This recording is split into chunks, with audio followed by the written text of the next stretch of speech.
Kaixo, arratsaldeon, eta, bueno, zorionak, usteko, egun gogorra izan da, luzea, baina, bueno, espero dut merezi duela.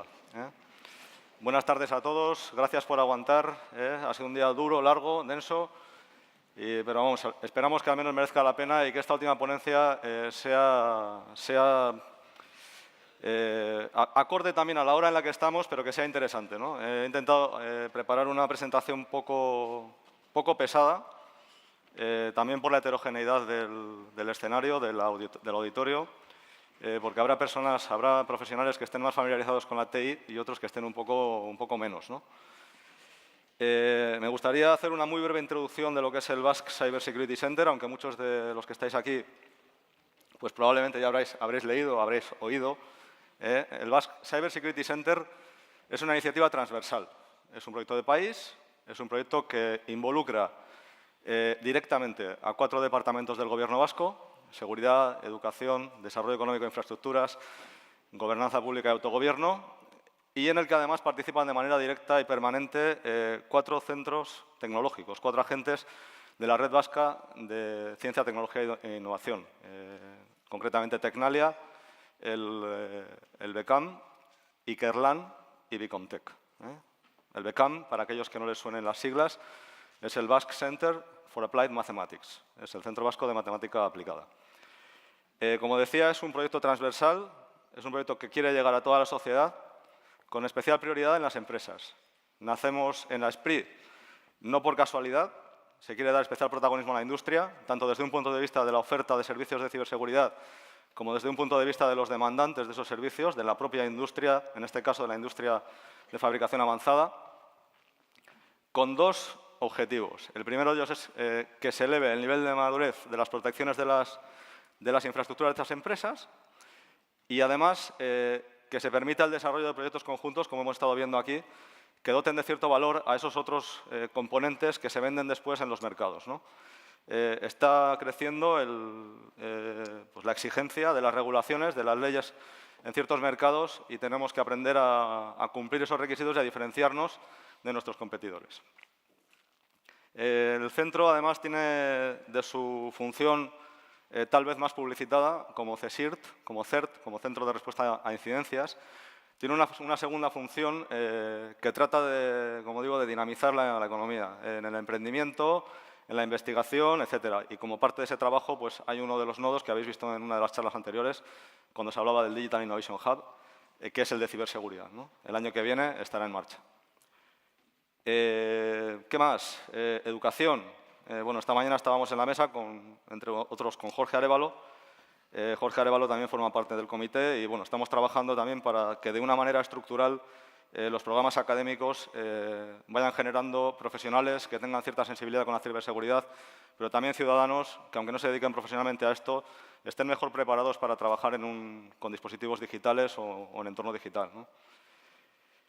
Y básicamente esto y la colaboración con Ertzaintza, como decía esta mañana en la mesa, ¿no? Por último, y por dejarlo claro, porque a veces pues hablas con personas que antes eran mi competencia, ¿no? Porque yo estaba en una empresa privada y ahora yo quiero pensar que compañeros de trabajo, compañeros de equipo, pues estaban preocupados, ¿no? Oye, estos servicios que vais a dar, ¿nos vais a quitar negocio? ¿No nos vais a quitar negocio? Pues no estamos aquí para competir con las empresas. Estamos aquí para colaborar y, sobre todo, para dinamizar. No queremos ofrecer servicios que puedan suponer una merma de negocio a nuestras empresas, una merma de crecimiento, una merma de supervivencia. No estamos para eso. De hecho, también otra de las preocupaciones que había, joder, ¿y para montar el equipo nos vas a quitar a la gente y tal? No, tampoco. Tampoco. Bueno, sin más, eso, que nos quedemos con la idea de que es una iniciativa transversal, que estamos naciendo, estamos poniéndonos de pie, y el año que viene yo creo que ya empezaremos a andar a buen ritmo. Espero que nos veamos por el camino y que vayamos colaborando. Y sin más, después de esta pequeña introducción, paso a lo que es la masterclass, que, como digo, he intentado que no tenga un tono excesivamente técnico. Va a tener básicamente 3 apartados. Uno de ellos es, de manera muy ligera, escenificar cuál es el cambio de contexto, qué está pasando. En segundo lugar, pasaremos a, derivado de este cambio de contexto, cuáles son los riesgos que aparecen en el ámbito tecnológico y por qué esto es lo que justifica la ciberseguridad como un elemento de valor. No olvidemos que ciberseguridad no deja de ser la gestión de los riesgos digitales. Es decir, igual que hay gestión de riesgos en la dirección de las compañías, en el ámbito jurídico, en el ámbito financiero, hay que dar un paso más y pasar la gestión de riesgos al ámbito digital. Por último, me gustaría dar visibilidad de algunos ejemplos contextualizados de qué retos se plantean y, sobre todo, qué oportunidades aparecen, ¿no? Porque, al final, fruto de este cambio, algunos ven barreras, obstáculos, dificultades, y otros preferimos ver oportunidades. Bueno, esto es una evidencia. Cada vez las personas, los dispositivos, los negocios, hasta los gobiernos, están más conectados. Están más conectados, antes no lo estaban, había una cierta sensación de oscuridad, de, bueno, a mí nadie me puede meter mano porque, total, como no pueden llegar. Bueno, eso ha cambiado, se ha terminado. Y, además, no solo eso, sino que está teniendo un impacto grandísimo en los sistemas de control de la seguridad física. Es decir, se están electronificando todos los sistemas de control de la seguridad física que, como sabéis, han sido siempre tradicionalmente y siguen siendo una de las grandes preocupaciones de las infraestructuras industriales.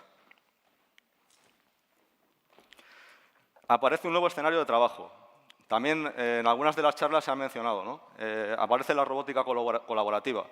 Aparecen humanos conviviendo en espacios con robots, pero con una novedad.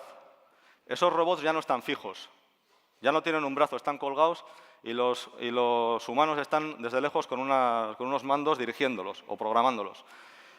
Coexisten en el espacio de trabajo, interactúan. Además, son robots diferentes, son multipropósito, pueden adaptarse, pueden aprender. Es decir, están basados en inteligencia artificial. Todo esto veremos después que lleva a nuevos modelos de negocio que hay que proteger. Ha cambiado la manera de ofrecer y de consumir la tecnología. Hemos pasado a esa palabra que a mí tampoco me gusta, pero que, bueno, que la voy a decir porque se entiende mejor, que es la servitización de la tecnología. Ya todo es as a service, todo está en la nube. Esto presenta una serie de dificultades, como decía antes, pero también una serie de oportunidades. Ha rebajado sensiblemente los costes de algunas de las protecciones, principalmente frente a los vectores de ataque más habituales. Estamos hablando del filtrado de correo, de la navegación saliente o de los portales de aplicaciones publicados hacia nuestros clientes, colaboradores, etcétera, ¿no? Por tanto, y como consecuencia de todo ello, la información pues, pasa a ser el elemento central. La información se dice que es la materia prima del futuro. Oímos hablar del Big Data, oímos hablar de la analítica, pero efectivamente la información pasa a ser un activo muy importante. Tenemos que protegerla no solamente, tal vez en el ámbito que más nos puede sonar, ¿no? Que como personas, como ciudadanos, que es el ámbito de la privacidad, de la confidencialidad, ¿no? Tenemos que preservar también otro tipo de dimensiones de la información. Tenemos que preservar, en muchos casos, la integridad. La integridad es la corrección y la completitud de la información, que es un aspecto fundamental e importantísimo, sobre todo cuando hablamos de la monitorización de plantas de fabricación. Que las alertas de las alertas del SCADA, del HMI, tengan una fiabilidad sobre lo que está pasando en planta es fundamental. Por lo tanto, los controles de integridad, como digo, cobran una especial relevancia, ¿no? La autenticidad. Hay, como digo, una serie de dimensiones de la ciberseguridad, porque esto no es algo monolítico, no es algo tan excesivamente homogéneo o concreto como se tiende a pensar, sino que es un campo de trabajo muy heterogéneo y muy transversal. Y, por último, no es un riesgo, es una amenaza. El concepto romántico del hacker que lo hacía por notoriedad, por luego ir y presumir de ello con sus amigos y tal, eso no existe. Se ha terminado. Se ha terminado. La actividad de ciberataque es profesional. Los motivos más habituales son crimen organizado, beneficio económico, claramente, influencia geopolítica o activismo por alguna causa social. Son los tres casos más habituales, más dramáticos. Y en el caso concreto de la parte de los dos primeros, de la geopolítica y el crimen organizado, estamos hablando siempre de organizaciones muy bien preparadas, muy potentemente financiadas y con unas capacidades tremendas, ¿no? Entonces, la gente pues, se queda con el WannaCry, con lo que salió en los medios y tal. El problema no son los ataques que todo el mundo se da cuenta de que han pasado. El problema son aquellos que siguen pasando sin que nadie los detecte, ¿eh? Como digo, ataque profesional con un objetivo generalmente lucrativo o de influencia. Se acabó el romanticismo con este tema. ¿Qué nuevos riesgos o qué riesgos podemos identificar como los más relevantes dentro de lo que es el ámbito industrial, ¿no? El ámbito industrial tiene un perímetro complejo, un perímetro heterogéneo. Por un lado, tiene tangencia con lo que no es Operational Technologies, la red industrial, la red de campo, la red de control. Tiene una tangencia con lo que es la red de TI, la TI corporativa, los sistemas de compras, los sistemas ERP en general, los que todos conocemos, ¿no? De toda la vida. Ahí tiene un perímetro. Tenemos que ser capaces de entender que son ámbitos diferentes, con problemáticas diferentes, con criticidades diferentes y de naturaleza diferente. Y, por lo tanto, tenemos que entender cómo hay que separarlas. Y, además, otro de los aspectos importantes dentro de lo que es la operación industrial es el perímetro con aquellos proveedores que nos dan mantenimiento. Es muy habitual que cuando se monta una planta de fabricación del tipo que sea, nos venga el Siemens de turno, el Honeywell de turno o ABB, que ha estado haciendo una ponencia antes, ¿no? Y nos diga, oye, mira, que mi planta se monta así y nadie la toca porque si no te quedas sin mantenimiento, ¿eh? Entonces, ese te quedas sin mantenimiento lo que nos lleva es a hacer el mantenimiento con ese fabricante. Y eso lo que nos lleva es a dotarle de conexiones remotas para que en determinados momentos pueda diagnosticar, pueda remediar o pueda hacer lo que sea. Ese perímetro también hay que vigilarlo, ¿eh? No nos olvidemos que, aparte de que sea un fabricante con contrato, detrás de eso hay empleados que pueden estar más o menos contentos o que pueden tener unos u otros intereses.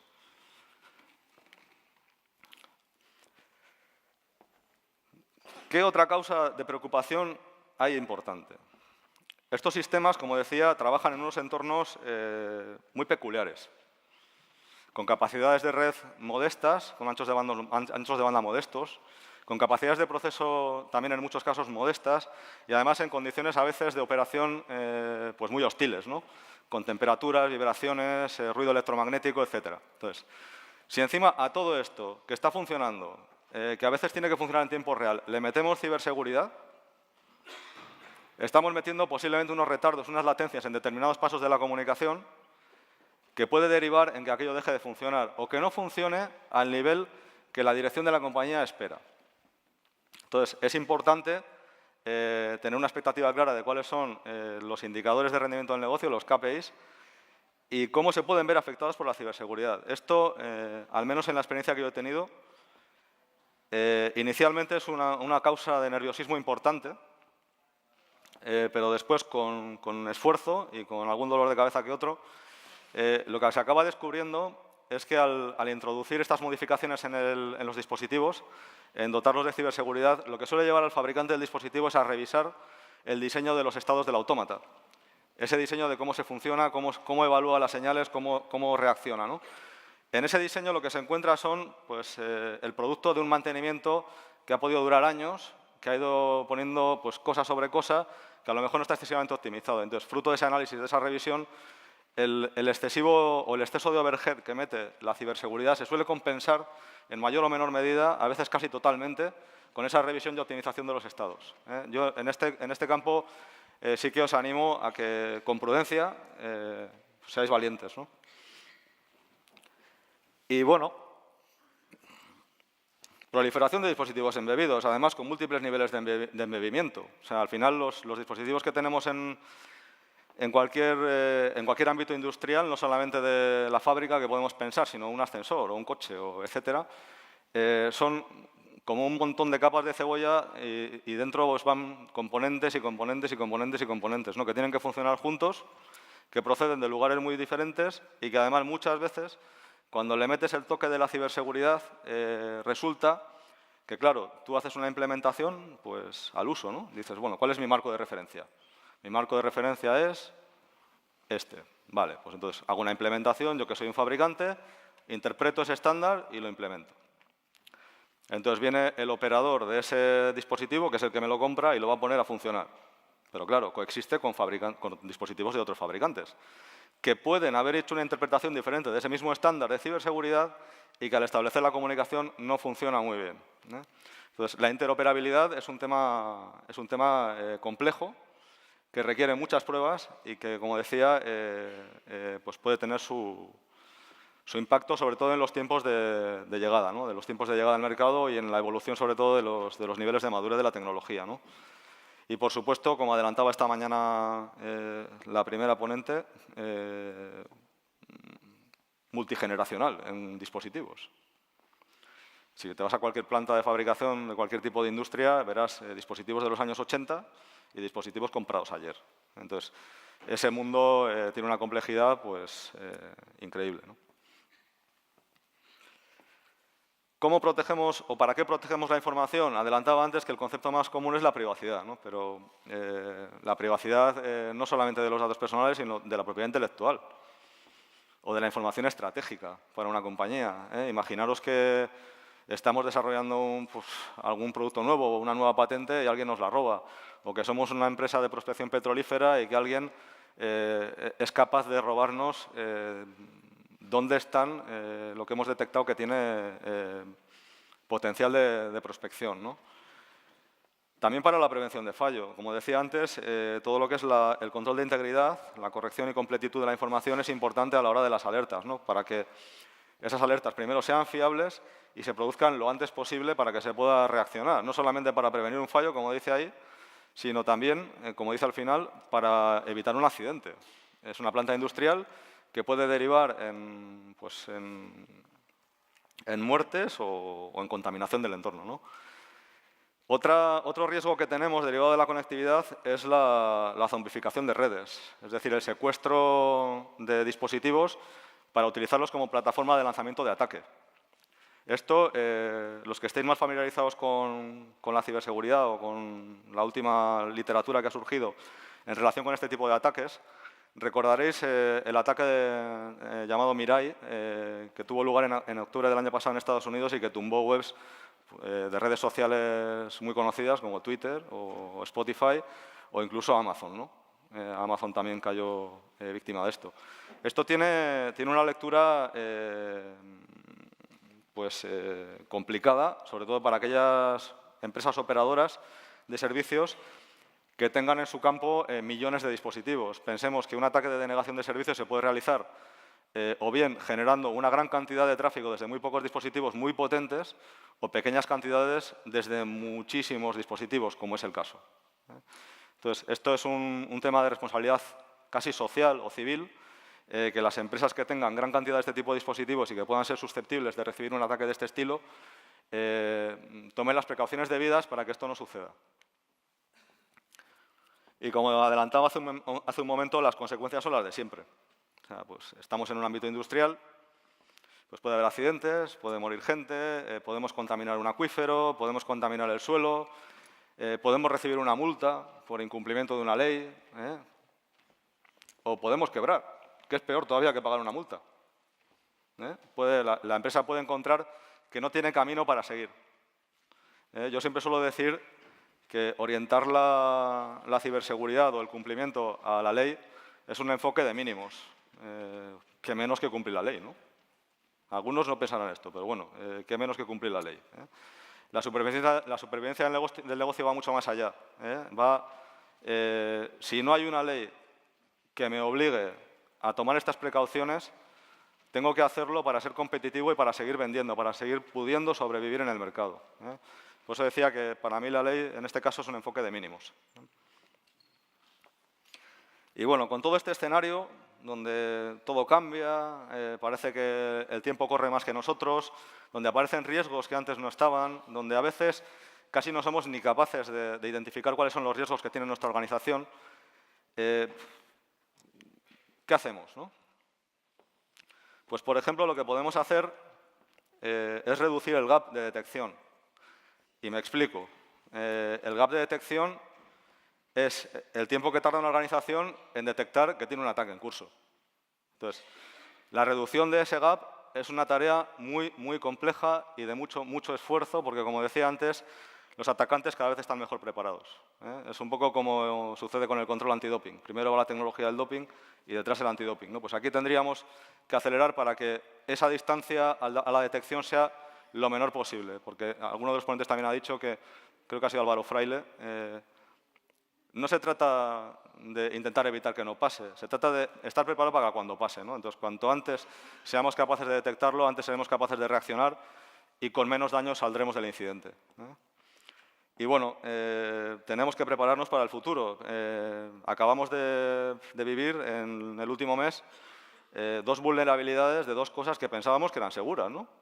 Pensábamos que el WPA2, el protocolo de redes inalámbricas, de cifrado de redes inalámbricas, era seguro, resulta que ahora es vulnerable.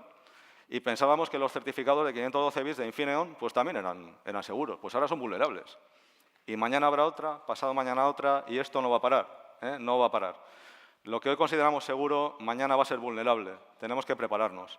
Tenemos que prepararnos, además, para darle un enfoque transversal a la ciberseguridad. Como decía antes, tenemos que evitar el enfoque de silo. No podemos pensar en la ciberseguridad de la TI corporativa por un lado, la de la OT por otro lado, y en un tercer sitio la seguridad física. No, tiene que ser un enfoque transversal, con visión global e integrada. Si conseguimos eso, o lo más que nos acerquemos, estaremos avanzando, como decía, hacia el futuro. ¿Qué otra oportunidad nos surge? Relacionado con la complejidad de los perímetros, pues nos surge una oportunidad para diagnosticar nuestro perímetro. Primero, vamos a identificar cuál es nuestra superficie de ataque, por dónde nos pueden meter mano, y después pues vamos a ver qué acciones tenemos que hacer para reducir esa superficie de ataque, ¿no? Esto pasa por un diagnóstico, claramente, un diagnóstico de vulnerabilidad, de cuál es mi estado.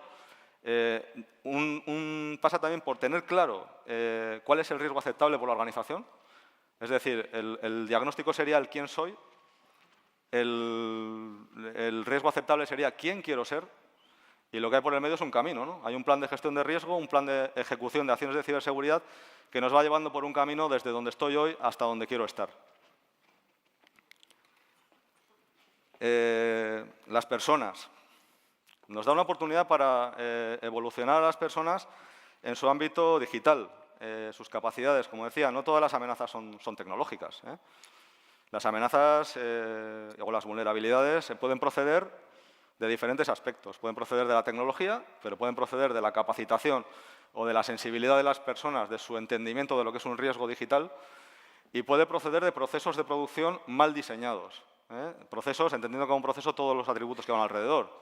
Entradas, salidas, es decir, información y comunicación entre procesos, que puede ser por medios tecnológicos o de persona a persona.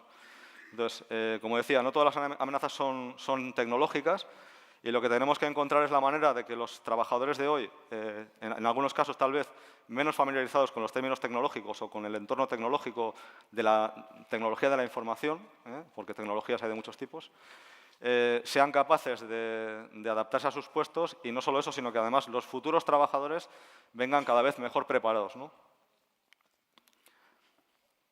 Nuevos modelos de negocio. Joder, pues con todo este rollo de la conectividad y de la integridad y de las...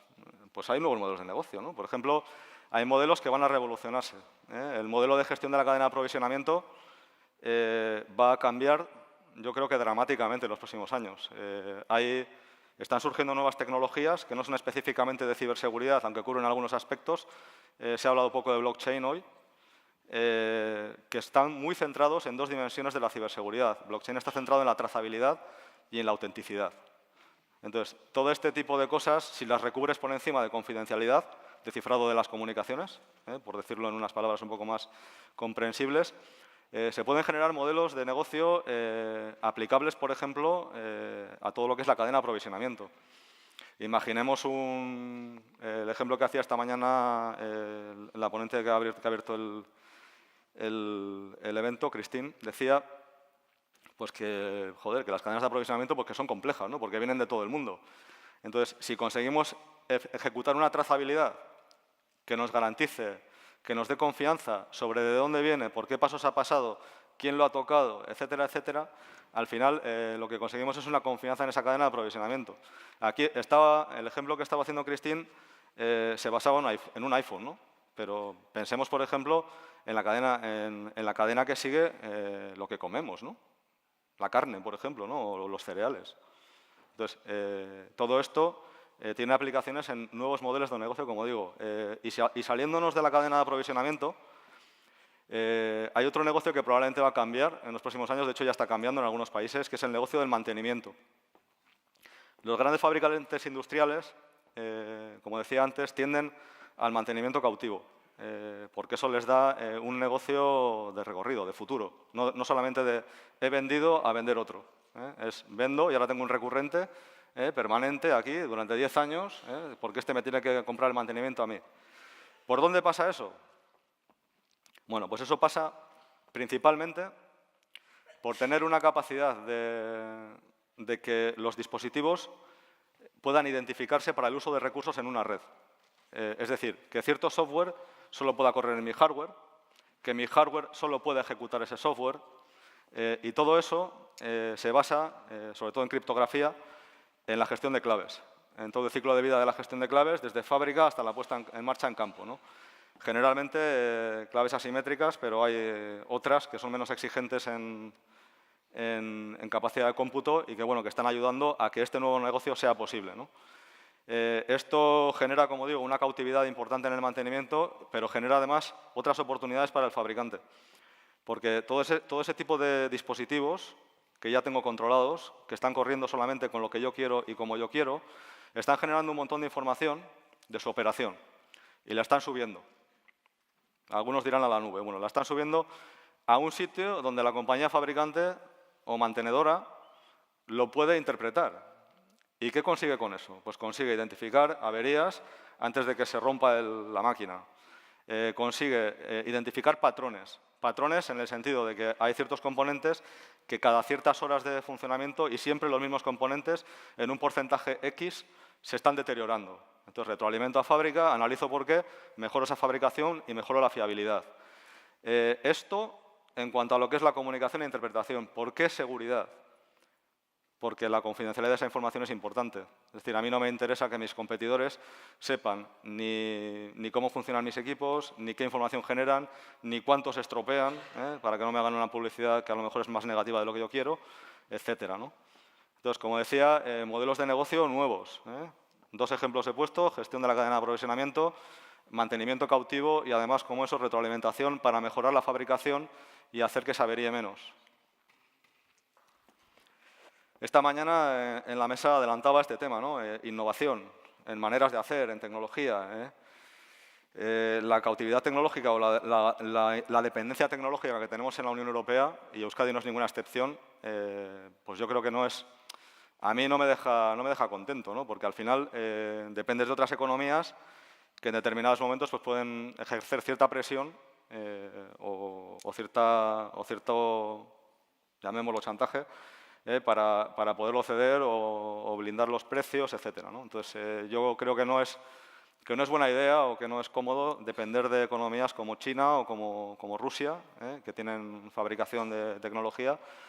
No creo que sea una buena idea. Entonces, yo creo que deberíamos poner el foco también en partiendo de a lo mejor otros agentes que estén siendo exitosos en la fabricación de tecnología, ponerle un poquito de nuestra parte para generar algo nuevo, ¿no? Entonces, yo creo que la innovación tecnológica nos puede llevar a un paso o a un estado en el que ahora mismo no estamos en relación con la independencia o autonomía tecnológica de otras economías. Y bueno, también se pueden hacer pues proyectos que a lo mejor estamos trabajando en un escenario más pequeño, en una escala más pequeña, hacerlos más grandes, ¿no? En demostradores. El Digital Innovation Hub es un caso claro. Es decir, sí, estamos haciendo aquí algo, no sabemos muy bien cómo se va a comportar si esto de repente, en lugar de tener 1 o 2 clientes que tenemos ahora, pues tenemos 55, ¿no? Entonces, tenemos que ver cómo funciona esto en escalado. Tenemos que, gracias también a la generación de tantos datos, del famoso Big Data, que es, como decía antes, que sube a un sitio donde se puede analizar, pues es es más fácil generar datasets suficientemente voluminosos para que las pruebas se hagan con datos de hoy. Lo que está pasando generalmente cuando se hacen proyectos de investigación es que los datos, los conjuntos de datos voluminosos, tienen una cierta antigüedad y, por lo tanto, los resultados generalmente no son extrapolables, ¿no? Y no están preparados para cierto tipo de análisis. La estandarización, la homologación y la certificación es un campo en el que Europa está poniendo mucho acento. Ha puesto a ENISA a liderar esta iniciativa. Esta iniciativa que no es sencilla, especialmente en el ámbito industrial, porque bueno, muchos de los que estáis aquí seguramente trabajaréis, y habéis trabajado más años que yo seguramente en el ámbito industrial.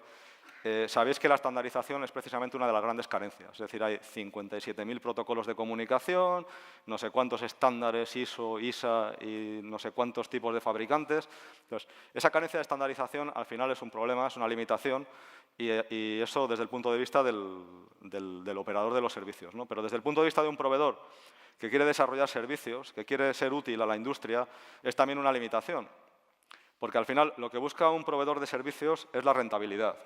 Entonces, si yo, en lugar de desarrollar patrones de diagnóstico, patrones de ataque contra un solo estándar, tengo un solo estándar que utilicen a lo mejor miles de clientes, tengo que desarrollar un patrón de ataque por cada uno de los estándares y cada uno de ellos lo utiliza solo 10 clientes, a mí las cuentas no me salen. Entonces, abandono esa línea de trabajo, abandono el diagnóstico y si no tengo diagnóstico, pues no tengo plan de acción y me quedo como estaba. Mi madurez no crece. Entonces, como digo, es una oportunidad importante de estandarización, homologación, certificación de productos, sobre todo certificación pensando en el reconocimiento de esa certificación alcanzada, ¿no? Porque al final que yo certifique un producto está bien siempre y cuando lo reconozca el mercado. Y el mercado internacional, es decir, yo si me planteo fabricar contadores de agua, hombre, mi mercado objetivo no va a ser Euskadi. Mi mercado objetivo debería ser el mundo mundial, porque si no, pues vaya fabricante, ¿no? Que va a vender solamente 2 o 3 millones de contadores y ya se ha acabado, ¿no? No está ahí. Entonces, el certificado que se alcance tiene que ser reconocible, tiene que ser algo que me permita romper barreras de mercado.